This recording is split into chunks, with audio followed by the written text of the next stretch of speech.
And even when we turn it down,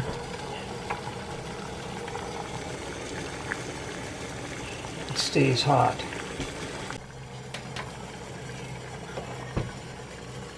I could not find an exact replacement part, but this is made by Robert Shaw, which is the OEM manufacturer.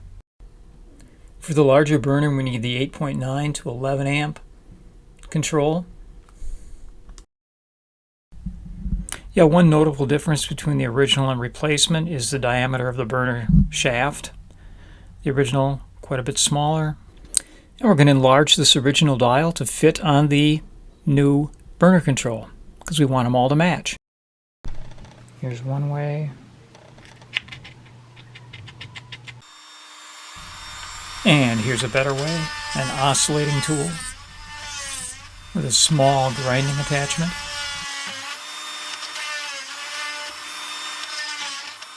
This is going to open up this hole right quick, but we want to be careful not to overdo it, because that'll basically ruin it.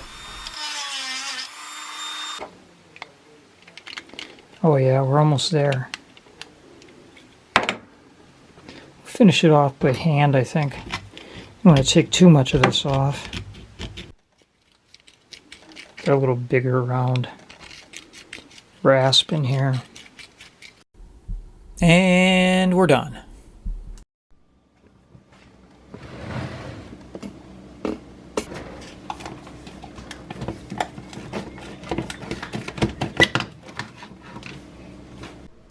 On this Hotpoint stove from a few years ago, we're going to remove the control panel. We're going to pull it down so we can access the controls. It's a 3/32 Allen. There's one on the other side too.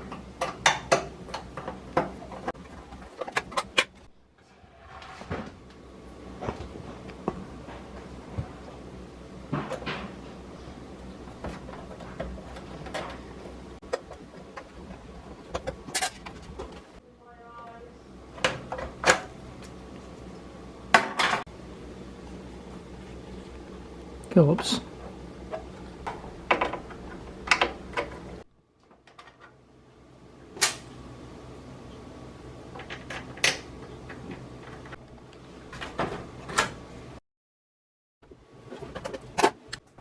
I'll get a flat blade screwdriver, a sizable one, and pry up on each end to disengage that front panel from the back.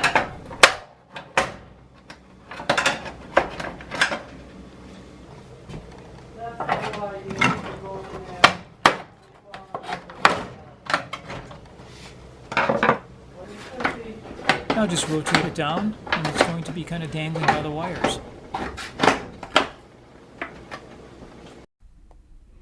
Okay, there's the lay of the land as far as the controls and the wiring. And here's the one we want to do right here.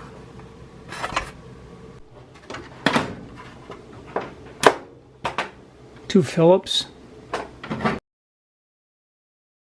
And remove two Phillips screws holding that burner control to the front panel. First one we're going to do is right here, L1. Okay, here's L1 to L1. This is P.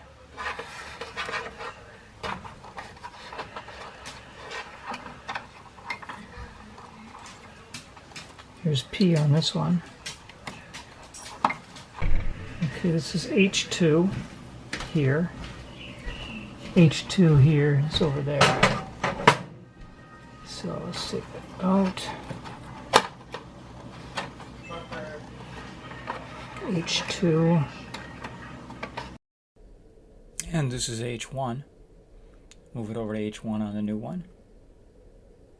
Right there.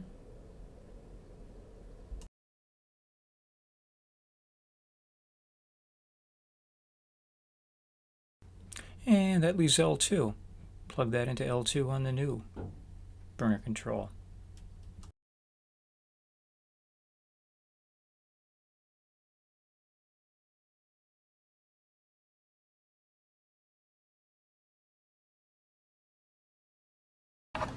Now I'll turn the new burner control so that the dial is going to point up and down when it's installed.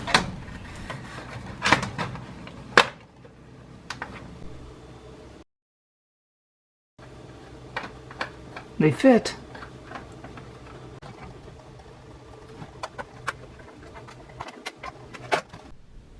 Before we reassemble, let's take a close look inside this old control. Maybe we can see what went wrong.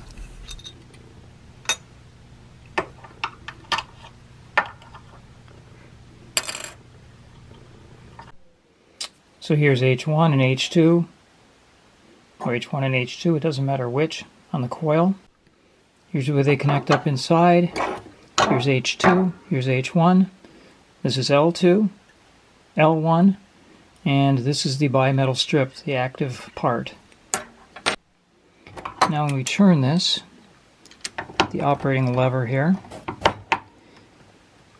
you can see everything engage right here and right here, both on the H2 side.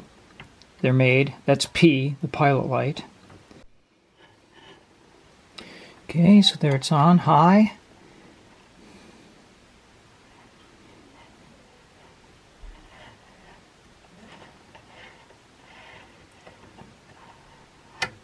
Finally off.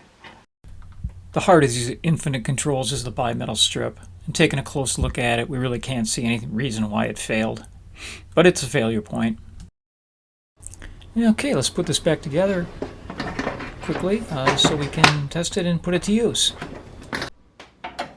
So just the way we did when we reassembled it, we'll get a big flat blade screwdriver on each end, lift it up and slip it over the back piece.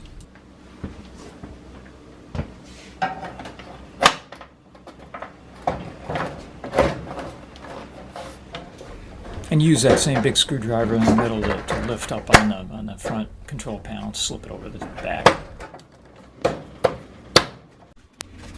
Put those trim pieces back on the end and screw them in.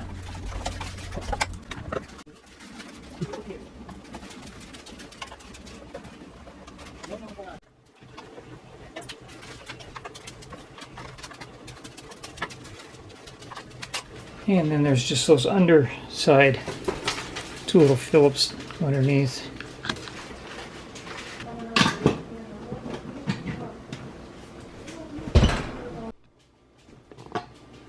Okay, let's turn it down.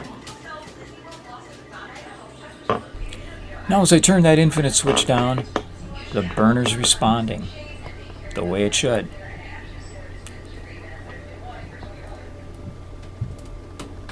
We're back in operation. And the control dial's too high, so we're going to just remove a little length from this shaft here.